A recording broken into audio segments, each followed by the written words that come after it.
사랑, 그 사랑을 드러내는 하나님, 품어내는 하나님, 용서하는 그 마음을 우리 가운데 허락하여 주시옵소서. 하나님, 세상을 향하여 주의 믿는 자들이 구별되게 하시며 오늘도 구별되기 위해 그 말씀을 듣고 깨닫기 위해 이 자리에 나왔습니다. 하나님, 이 자리에 나온 하나님의 백성들, 하나님 어디에 있든지 주의 말씀과 함께하는 주의 백성들 가운데 기름 부어주시어서 오늘도 진리가 은혜임을 깨닫게 하여 주시고 그 은혜가 나에게 임했음을, 그 은혜가 우리의 공동체 가운데 임했음을 선포하며 나아가는 귀한 시간 되게 하여 주시옵소서. 오늘도 말씀을 처음에 시작을 주님께 의탁합니다. 성령께서 인도해 주시고 인쳐 주시어서 이 자리에 성령의 열매로 충만하게 채워 주시옵소서. 그렇게 하실 주님을 찬양하오며 이 모든 말씀 우리 주 예수 그리스도 이름 받들어 기도 드리옵나이다. 아멘. 할렐루야. 오늘도 토요일 아침 하나님 말씀 앞에 나온 여러분들을 주님의 이름으로 축복하고 환영합니다. 그리고 진심으로 사랑합니다. 오늘 주신 하나님의 말씀 저희 함께 보도록 하겠습니다. 고린도 후서 1장 23절에서 2장 11절까지의 말씀입니다. 한 절씩 교독하고 제일 마지막 11절은 다 함께 읽겠습니다. 제가 먼저 읽겠습니다. 내가 내 목숨을 걸고 하나님을 불러 증언하시게 하노니 내가 다시 고린도에 가지 아니한 것은 너희로 아끼려 함이라. 우리가 너희 믿음을 주관하려는 것이 아니요 오직 너희 기쁨을 돕는 자가 되려 함이니 이는 너희가 믿음에 섰음이라. 내가 다시는 너희에게 근심 중에 나아가지 아니하기로 스스로 결심하였노니 내가 너희를 근심하게 한다면 내가 근심하게 한 자밖에 나를 기쁘게 할 자가 누구냐. 내가 이같이 쓴 것은 내가 갈 때에 마땅히 나를 기쁘게 할 자로부터 도리어 근심을 얻을까 염려하며 또 너희 모두에 대한 나의 기쁨이 너희 모두의 기쁨인 줄 확신함이로라. 내가 마음에 큰 눌림과 걱정이 있어 많은 눈물로 너희에게 쏟노니 이는 너희로 근심하게 하려는 것이 아니라 오직 내가 너희를 향하여 넘치는 사랑이 있음을 너희로 알게 하려 함이라. 근심하게 한 자가 있었을지라도 나를 근심하게 한 것이 아니요 어느 정도 너희 모두를 근심하게 한 것이니 어느 정도라 함은 내가 너무 지나치게 말하지 아니하려 함이라. 이러한 사람은 많은 사람에게서 벌받는 것이 마땅하도다. 그런즉 너희는 차라리 그를 용서하고 위로할 것이니 그가 너무 많은 근심에 잠길까 두려워하노라. 그러므로 너희를 권하노니 사랑을 그들에게 나타내라. 너희가 범사에 순종하는지 그 증거를 알고자 하여 내가 이것을 너희에게 쏟노라. 너희가 무슨 일이든지 누구를 용서하면 나도 그리하고 내가 만일 용서한 일이 없으면 용서한 그것은 너희를 위하여 그리스도 앞에서 한 것이니. 다 함께 읽겠습니다. 이는 우리로 사탄에게 속지 않게 하려 함이라. 우리는 그 계책을 알지 못하는 바가 아니로라. 아멘. 두 번의 방문의 약속이 취소되고 또 변경됨으로써 바울이 왜 변덕을 부리는가, 과연 그 사람을 신뢰할 수 있는가라고 하는 고린도 교인들의 그 공격에 대해서 오늘 바울은 진정성을 가지고 말하는, 호소하는 내용으로 시작합니다. 우리 23절 24절 함께 한 번 더 읽겠습니다. 시작. 내가 내 목숨을 걸고 하나님을 불러 증언하게 하시노니 내가 다시 고린도에 가지 아니한 것은 너희를 아끼려 함이라. 우리가 너희 믿음을 주관하려는 것이 아니요 오직 너희 기쁨을 돕는 자가 되려 함이니 이는 너희가 믿음에 섰음이라. 사도 바울이 목숨을 걸고 하나님을 불러 증언하는 일, 그 일은 무엇인가? 여러분이 읽으신 것처럼 첫 번째, 너희를 아낀다라는 것입니다. 두 번째 무엇입니까? 너희 믿음을 주관하려 하는 것이 아니다. 이 말은 너희의 주인이 되거나 너희의 심판자가 될 마음이 없다라는 것입니다. 세 번째, 너희의 기쁨을 돕는 자가 되려 한다라는 것이죠.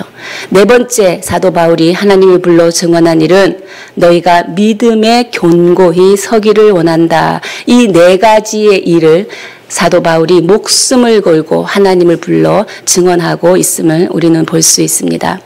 고린도 교회를 향한 바울의 사랑을 우리가 느낄 수 있죠. 고린도 교회를 향해 가진 심정인 것입니다. 그리고 자세인 것입니다. 목회자로서 교회를 향한 자세인 것이고 또한 예수를 믿는 우리가 가져야 할 자세입니다. 예수를 믿는 자는 어떻게 살아야 하나? 이것이죠. 서로를 아끼며 살아야 합니다. 주인으로 군림하지 않고 섬기며 살아야 합니다. 기쁨을 돕는 자로 살아야 할 것입니다. 그리고 믿음을 세우는 자로 살아야 할 것입니다. 오늘 그 축복이 여러분 가운데 함께하기를 축복합니다. 첫 번째, 왜 변덕을 부렸는가? 그 공격에 대해서 사도 바울은 사랑은 사랑하는 마음을 표현할 때 진정한 사랑을 나타낼 수 있다는 것입니다.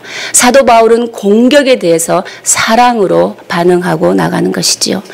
사랑은 사랑하는 마음을 표현할 때 가장 좋은 방법으로 표현될 수 있다는 것을 오늘 우리에게 말로 시작하고 우리 가운데 오고 있습니다. 1절을 보시면 제가 읽겠습니다. 내가 다시는 너희에게 근심 중에 나아가지 아니하기로 스스로 결심하였다. 다시는 근심 중에 나아가지 않기로. 바울이 과거에 고린도 교회를 한번 방문하였던 것 같습니다. 그때 아주 슬프고 마음이 상하는 경험을 한 것으로 보입니다. 그래서 그는 당분간 이제 고통스러운 마음을 가지고는 고린도 교회를 다시 방문하지는 않겠다라고 결단합니다. 지금은 맞대어서 싸울 시간이 아니라 기다려야 할 시간이라고 사도 바울은 판단했던 것입니다. 바울은 이미 고린도 교회에 갔다 왔고 그때 많은 고통을 경험했는데 만일 지금 다시 간다면 어떤 일이 일어날까 바울은 생각했습니다. 고린도전서 4장 21절은 그 심정을 이렇게 말하고 있습니다. 내가 매를 가지고 너희에게 나아가랴. 바울의 심정인 거죠. 아마도 바울이 계획을 약속을 지키기만을 위해서 고린도 교회를 재차 다시 갔었더라면 아마도 그들에게 교인들에게 가혹한 처벌을 하였을 것입니다. 이 가혹한 처벌은 문제는 해결할지 모르지만 고린도 교회의 가장 심각한 문제인 교회의 분열을 야기하였을 것입니다. 그들의 문제를 해결하기 위해서 사도 바울은 나아가지 않았던 거죠. 그들에게 시간을 주고 싶었던 것입니다. 믿음을 행동으로 옮기는 것에는 시간이 필요한 것입니다. 두 번째, 사랑은 기다려주는 것이다라는 것이지요. 사랑하는 여러분, 어떻게 기다릴 수 있습니까? 하나님을 믿으면 기다릴 수 있습니다. 사도 바울은 고린도 교인들을 믿은 것이 아니라 그들을 택한 하나님을 믿었기 때문입니다. 하나님의 택한 백성은 반드시 돌아온다. 그리고 하나님의 능력을 믿었기 때문입니다. 우리는 하나님의 신실하심을 붙들 때 우리의 기다림은 답답함이 아니라 평안함이 될 줄 믿습니다. 우리의 기다림은 절망이 아니라 희망이 될 줄 믿습니다. 오늘도 혹시 소중한 자녀 그리고 부모, 남편, 소중한 사람들이 복음으로 돌아오기를 기도하며 기다리고 계시는 분이 계십니까? 그렇다면 오늘 확신과 믿음을 가지고 담대히 주님 앞에 나와 주 앞에 간구하는 은혜가 있기를 축복합니다. 그리하여 하나님으로부터 하나님의 약속의 말씀을 붙들고 기다리는 은혜가 충만하기를 축복합니다. 하나님께서는 그들을 반드시 복음으로 돌아오게 하시는 분이십니다. 세 번째, 사랑은 함께 기뻐하고 함께 슬퍼하는 거라고 말합니다. 2절을 보면 내가 너희를 근심하게 한다면 내가 근심하게 한 자밖에 나를 기쁘게 할 자가 누구냐? 내가 너희의 마음을 아프게 한다면 나를 기쁘게 할 자는 너희밖에 없는데 나를 기쁘게 할 자가 그러면 없다라는 것이죠. 사도 바울의 기쁨은 고린도 교회의 성도라는 것입니다. 그리고 3절에 마땅히 나를 기쁘게 할 자, 그것도 바로 고린도 교회 성도라는 것이지요. 사도 바울의 기쁨은 고린도 교회 성도들이고 그리고 고린도 교회 성도들은 마땅히 사도 바울을 기쁘게 할 자라고 오늘 사도 바울은 말하고 있습니다. 우리가 이렇게 서로의 기쁨이 되기에 나의 기쁨 역시 너희의 모든 기쁨이 될 줄 확신한다라고 사도 바울이 말하고 있는 것입니다. 나의 기쁨이 너희의 모든 기쁨이 된다는 확신. 이것은 무엇입니까? 내가 지금 쓴 이 편지를 읽을 때 내가 기쁨으로 쓰고 있는 이 내용이 너희에게도 반드시 기쁨이 됨을 믿는다라는 것입니다. 그들의 기쁨, 나의 기쁨이다. 또 나의 기쁨 또한 그들의 기쁨이라는 것이죠. 그리스도 안에서는, 그리스도인은 어디에서 기쁨을 얻어야 합니까? 우리는 지체들이 기뻐하는 것으로 함께 기뻐합니다. 그리고 목회자들과 성도들이 서로를 기뻐할 때 우리는 함께 기뻐할 수 있습니다. 이렇게 믿음의 공동체는 서로 상호 의존성을 갖고 있습니다. 그것이 믿음의 공동체의 특징인 거죠. 함께 기뻐하고 함께 슬퍼하는 것입니다. 교회 공동체는 관계라는 것을 통해서 그리고 교제라는 것을 통해서 그 깊이와 그 폭을 더욱더 크게 한다라는 것입니다. 교회에서 우리가 한 번 더 생각해야 될 것이 무엇인가? 그것은 우리가 얼마나 많은 사람들을 용납하고 있는가? 그것이 우리의 믿음의 실력인 것입니다.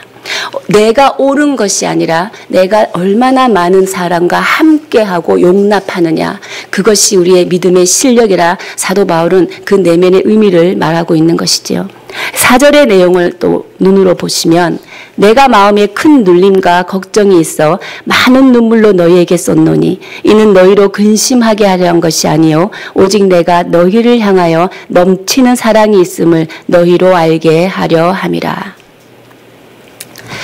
네, 사도 바울이 눈물의 편지를 쓸 때 마음의 상태가 뭡니까? 눌림과 걱정이 있었다라는 것입니다. 복잡하게 지금 본문의 말씀을 간단하게 한번 정리를 해보면 고린도 교회에 사도 바울을 격렬하게 비난하는 어떤 한 사람이 있었습니다. 그 한 사람을 교인들이 그냥 바라만 보고 있다는 소식을 듣고 사도 바울은 눈물의 편지를 쓴 것입니다. 고린도 교인들을 책망하였습니다. 교회를 지키기 위하여 너희들이 그 사람을 경계해야 된다. 교회를 지키기 위하여 너희들이 그 사람을 경고해야 한다. 너희들이 가만히 있으면 안 된다.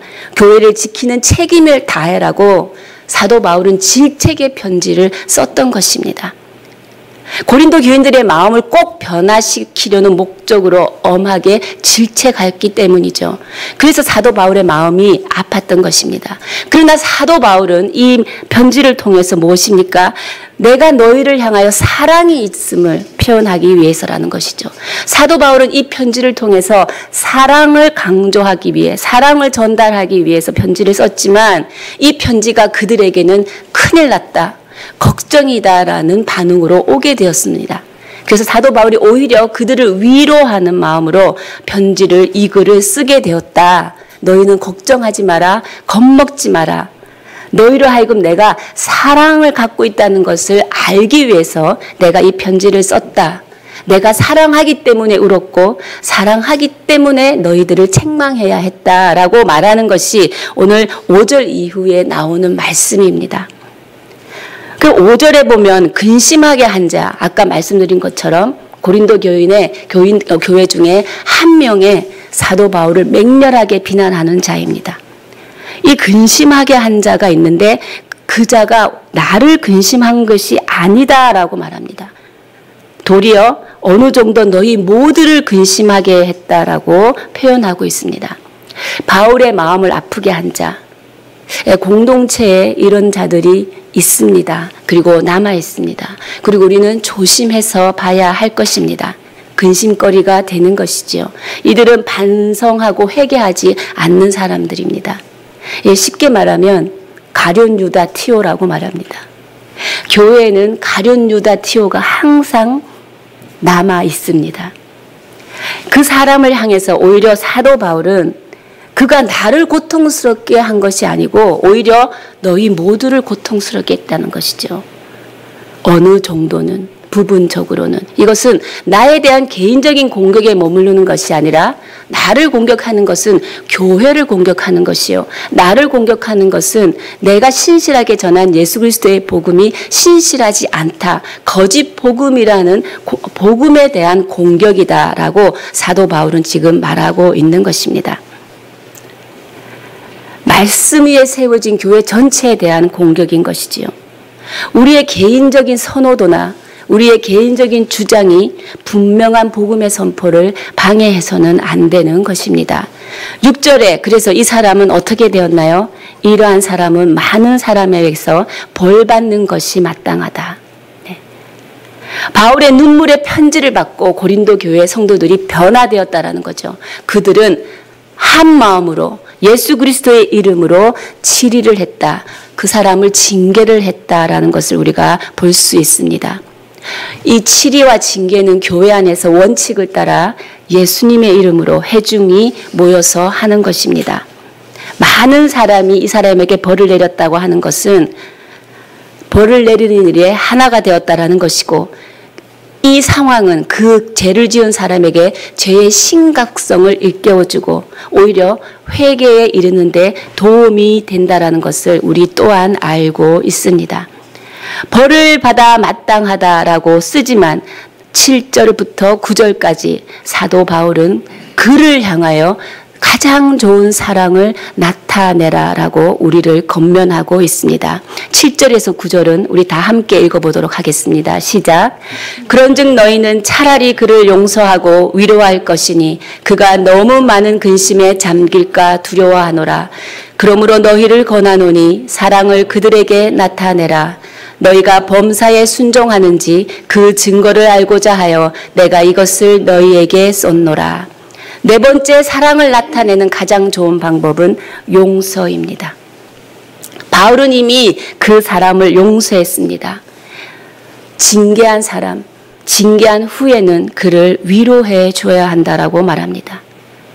징계의 목적은 벌을 주는 것에 있는 것이 아닙니다. 그 사람이 회개하고 돌아오게 하고 또 교회의 질서를 바로 잡는 데 그 목적이 있는 것이지요. 돌아온 그들에게 너희들은 사랑을 나타내어라 라고 있습니다. 사랑, 이 헬라어 표기에는 아가페라고 표현하고 있습니다. 인간이 할 수 있는 그런 사랑, 그냥 너희가 사랑해라 라는 것이 아니라 예수님의 사랑으로 너희들이 표현해라는 것이지요. 이건 공식적으로 나타내라라는 의미가 있는 것입니다. 바울은 이 문제에 대하여 예수님의 가르침을 따라가고 있는 것을 우리가 볼 수 있습니다. 누가복음 17장 3절, 우리가 그 말씀 자막을 통하여 함께 읽도록 하겠습니다. 시작. 너희는 스스로 조심하라. 만일 내 형제가 죄를 범하거든 경계하고 회개하거든 용서하라. 회개하거든 용서하라는 이 말씀, 예수님의 말씀을 붙들고 사도 바울은 지금 우리에게 권면하는 것이지요. 교회 권징, 이런 치리에 있어서 피해야 할 두 가지가 있습니다. 첫 번째는 너무 관대하여서 잘못을 고쳐주지 않는 것. 두 번째는 너무 가혹하게 해서 죄인을 용서하지 않는 것. 이것이 우리가 치리를 할 때 피해야 할 두 가지 있는 것입니다. 인간을 향하여, 사람을 향하여 맞설 때가 있으면 사람을 향하여 위로할 때가 있다라는 것이지요. 건진과 치리는 그 상황과 시기에 적절한 지혜가 필요하다라고 말하고 있는 것입니다. 10절 11절도 우리가 다 함께 보도록 하겠습니다. 10절 11절 읽도록 하겠습니다. 시작. 너희가 무슨 일에든지 누구를 용서하면 나도 그리하고 내가 만일 용서한 일이 있으면 용서한 그것은 너희를 위하여 그리스도 앞에서 한 것이니 이는 우리로 사탄에게 속지 않게 하려 함이라. 우리는 그 계책을 알지 못하는 바가 아니로다. 네. 이 말씀이 무슨 말씀이냐? 네, 복잡한 것 같습니다. 이런 말입니다. 너희가 무슨 일에서든지 용서하면 그것은 그리스도 앞에서 한 것이다 라는 것이죠. 그리스도 앞에서 한 것이다라는 그 근거를 제공하는 것이 바로 11절에 나옵니다. 11절에 그리스도 앞에서 한 것이기 때문에 우리는 사탄에게 속지 않을 수 있다라고 말합니다. 우리가 누구를 용서할 때 그리스도 앞에서 하라는 것이죠. 그리스도 앞에서 하면 우리는 사탄에게 속지 않을 수 있다. 이 말이 무슨 말입니까? 우리가 교회 안에서 진리의 공경 문제로 그리고 교회 안의 질서의 문제로 어려운 말을 해야 될 때가 있습니다. 징계를 해야 될 때가 있다는 것이죠. 그때 너희들은 조심하라라는 의미입니다. 사탄에게 속지 마라라는 의미입니다. 복음적인 교회의 징계라는 것이 있습니다. 질서가 흐트러질 때 그리고 교육 면에서 더 이상 놔두면 안 되겠다라고 할 때 징계를 합니다. 그러나 이 징계를 하는 목적이 누구를 잘라버리는 것이 되면 안 된다라는 것이지요. 너희가 이것을 조심하라라는 것입니다. 이것이 사탄에게 속는 것이라는 것입니다. 우리가 징계라는 말을 들으면 두려워하는 마음이 있습니다. 근데 이 징계라는 걸 통하여서 왜? 쫓아냄을 당한다라는 마음이 우리 안에 있기 때문입니다. 그리고 이 공동체로부터 잘라져 나가는 그 마음이 우리 가운데 있기 때문입니다. 실제로 구약시대 때 죄를 범한 자들, 하나님의 율법을 범한 자들에게 이런 출교를 한 때가 있었습니다. 그런데 지금 신약 시대를 살아가는 우리 가운데는 무엇이 더 중요하다는 것이죠. 예수 그리스도의 십자가의 복음과 그 은혜를 영접한 우리는 무엇이 더 중요하냐라는 것이죠. 교회는 관계 가운데, 교제 가운데 예수 그리스도 앞에 안에 연합하여서 한 몸을 이루는 공동체입니다. 그리고 우리 모든 성도들은 한 부분이 되어서 그리스도의 복음을 위하여 함께 일하는 공동체입니다. 그 공동체에서 교회의 정체성은 무엇입니까? 상대방에게 어떻게 배려하여서 함께 갈 것인가? 그것을 가치로 봅니다. 신약시대에 예수 그리스도와 한 몸이 된 우리에게 중요한 정체성은 무엇인가? 어떻게 배려하여 함께 갈 것인가? 얼마나 많이 함께 가느냐의 문제지 얼마나 오르냐의 싸움이 아니다라는 것을 사도 바울은 오늘 아침 우리에게 말하고 있는 것입니다. 사랑하는 여러분, 출애굽기 32장을 보면 모세가 출애굽하여 시내산에 도착합니다. 그리고 율법을 받으러 산에 올라가죠. 그 사이 백성들은 금송아지 우상을 숭배합니다. 이로 인하여 하나님이 진노하십니다. 그리하여 하나님이 내 백성을 진멸시키고자 합니다. 그때 모세는 이렇게 대답합니다. 하나님, 여기서 저들을 멸하시면 애굽 사람들이 이르기를 너희 이스라엘이 믿는 너희 하나님은 힘은 있으실 줄 모르나 기르시는 능력은 없으시는 하나님이다라고 말할 것이다 라고 모세는 말합니다. 그리고 정녕 이 민족을 죽이시려거든 내 이름도 빼주십시오. 당신의 언약의 책에 기록한 내 이름도 빼달라고 모세는 말합니다. 모세는 이스라엘 백성의 죄를 용서해 달라고, 그리고 모세와 이스라엘 백성은 함께 걸어가는 공동체임을 하나님께서 불쌍히 여겨 달라고 모세는 중보하고 나아가고 있는 것입니다. 이것이 목회자가 성도를 향하여 가지는 마음일 것이며 부모가 자식을 향해 가지는 마음인 것입니다. 진정한 징계는 무엇인가? 이해하고 용서하고 짐을 나누어지고 오해도 받고 그 사람 때문에 바보가 되어지는 것까지 용납하는 것이 진정한 징계의 의미가 있다라는 것이지요. 용서라는 단어, 이 헬라어로 카리조마이입니다. 근데 카리스, 은혜라는 단어에서 파생된 것입니다. 용서라는 것은 바로 은혜에서 나오는 것이라는 것이죠. 옳고 그름에서 용서가 나오는 것이 아니라 바로 은혜에서 용서가 나온다라는 것입니다. 진리라는 것은 성경에서 이렇게 말합니다. 옳은 것이 아니고 은혜라고 말하는 것입니다. 예수님은 자기를 오해한 자들, 마땅히 용서를 빌어야 하는 자들에 의해서 오히려 죽임을 당하신 분입니다. 그런데 그 예수님께서 내가 길이요 진리요 생명이다라고 말씀하셨습니다. 기독교에서의 진리는 이 예수 그리스도의 십자가의 은혜임을 우리가 기억해야 하겠습니다. 단지 정죄와 심판은 예수 그리스도가 다시 오시는 날 오로지 예수 그리스도의 손에만 지어져 있다라는 것이죠. 오로지 예수 그리스도의 손에 의해서만 행해지도록 미뤄져 있다라는 것입니다. 말씀을 마무리하겠습니다. 저는 오늘 말씀의 제목을 8절의 말씀인 사랑을 그들에게 나타내라 라고 말씀의 제목을 정해보았습니다. 사랑을 가장 잘 나타내는 좋은 방법, 바로 용서라는 것이지요. 교회가 무엇을 훈련해야 하나? 그리스도 앞에서 용서하는 법, 그리고 그리스도 앞에서 용서받는 법을 교회는 훈련해야 합니다. 그리고 사랑의 마음을 표현하고 소중한 자가 복음으로 돌아오기를 기다려주고 함께 기뻐하고 함께 슬퍼하는 그 사랑, 그 사랑이 여러분을 통하여 여러분의 가정과 여러분의 교회와 직장과 모든 사업장 가운데서 그 사랑으로 인하여 믿음의 공동체가 다시 한번 견고히 세워지고 주를 모르는 자들이 주 앞에 돌아오는 역사가 있기를 주님의 이름으로 축복합니다. 함께 기도하시겠습니다. 하나님 아버지, 오늘도 우리 가운데 주의 사랑을 알게 하시고 우리 심령 가운데 주의 사랑으로 가득 채워주시니 감사합니다. 사랑함의 기쁨, 사랑함의 의미, 진정한 용서, 진정한 징계가 무엇인지 깨닫게 하신 주님 감사합니다.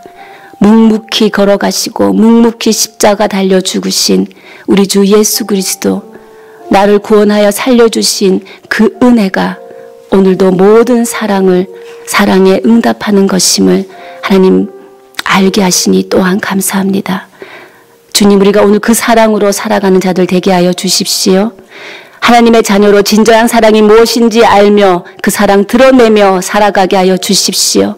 십자가의 길을 묵묵히 믿음으로 걸어가게 하시고 우리를 통하여 믿음의 공동체가 새로워지고 견고하게 세워지게 하여 주십시오.